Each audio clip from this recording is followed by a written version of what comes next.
So continuing our study of mathematical proof, we're going to look at logical connectives, and there's going to be 5 different connectives that we're going to be exploring in this course. The first is the AND connective, so we call that a conjunction, and we use this sort of upward-facing caret type of a symbol between two statements. So we have this P, so this, if we were kind of reading this out, this would say P and Q.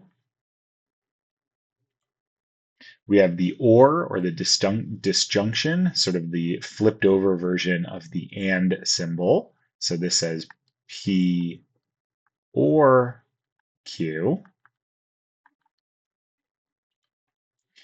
We have if then implication. So this says if P, then Q. And then we have the biconditional if and only if. So this says P if and only if Q. And finally, we have negation. So this is not P.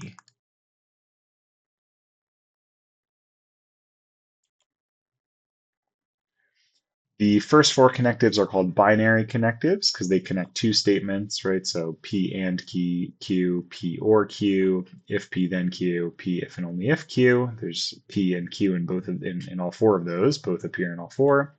And then negation is a unary connective. It applies to just a single statement, right? So not P.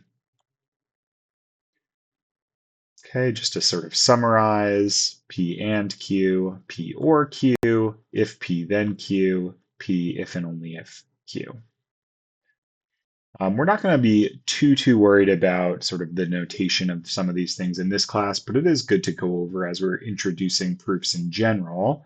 What's going to be more important to us is kind of how to prove different statements of these forms. So when is a statement of one of these forms true? Not P is read, not P, right? Okay, negation. Let's look at translating some statements. So if we had 2 statements, P is the statement it is raining, Q is the statement I will bring an umbrella. If we wanted to convert this statement, if it is raining, then I will bring an umbrella, into symbols, then we would write it like that. So we again have the if then type statement, that's that arrow, and then if P then Q. If it is raining, then I will bring an umbrella. We can also look at converting symbols into English. So we have this not P or Q.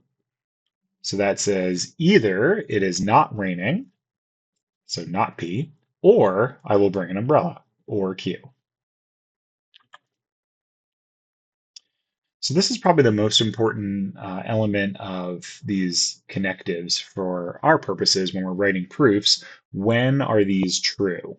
So we'll go through this, and this is something that a lot of times makes some logical sense, but it's not always super intuitive. So this is something you want to make sure you're paying close attention to. So the and connective, P and Q, this is true when both P and Q are true. And we'll see examples of all these, but just to kind of go over them all now. The or connective, P or Q, this is true when P or Q or both are true. So we just need one of them in this case, but they can both be true, and this is true. If P then Q, this is true when P is false or Q is true or both. So this one's probably the trickiest. If the P portion of this is false, then if P then Q is true. We'll explore some examples of this, but this is probably the least intuitive of the connectives in terms of when they are true.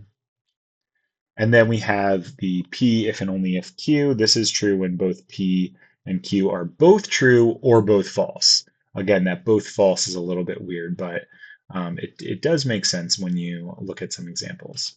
And then negation, not P. This is true exactly when P is false.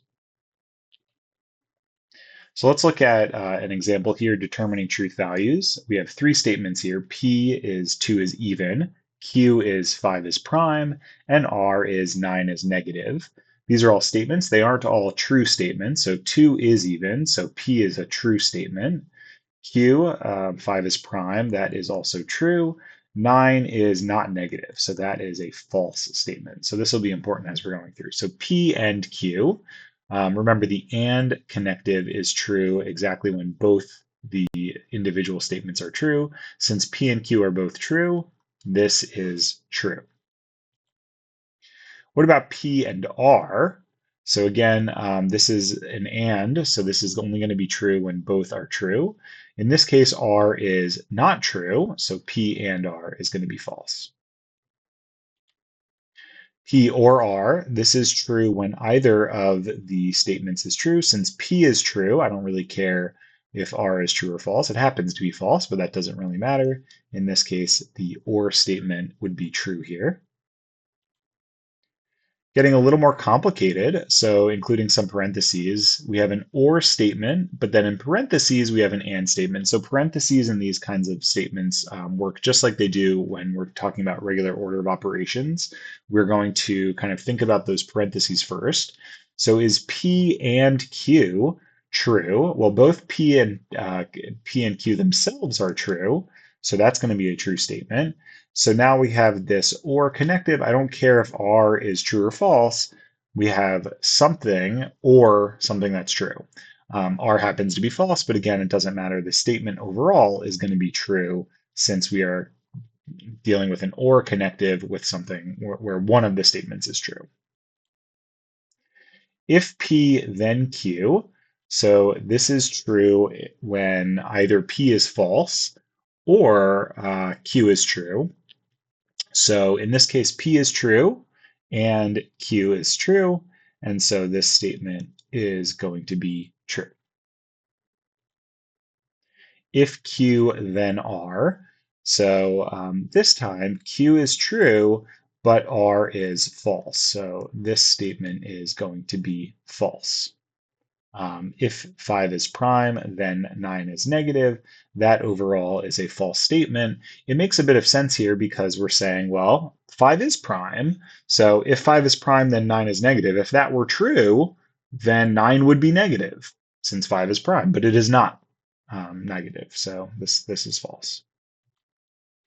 If R, then P. So this is the case where R is false. So I don't really care what P is. This statement is going to be true. And this is the least intuitive, I think, of all of these results.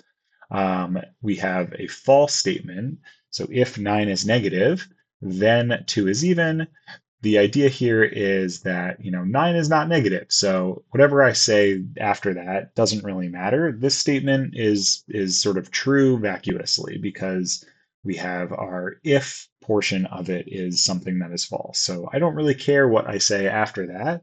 We have an if then, the if isn't true, so the whole thing is true. Again, not super intuitive, but makes sense when you're working with these kinds of statements enough. P if and only if Q. This is true when both statements are true or both are false. They are both true in this case. So this is going to be true. And then not R. This is true when R is false. R is false. So this statement is true.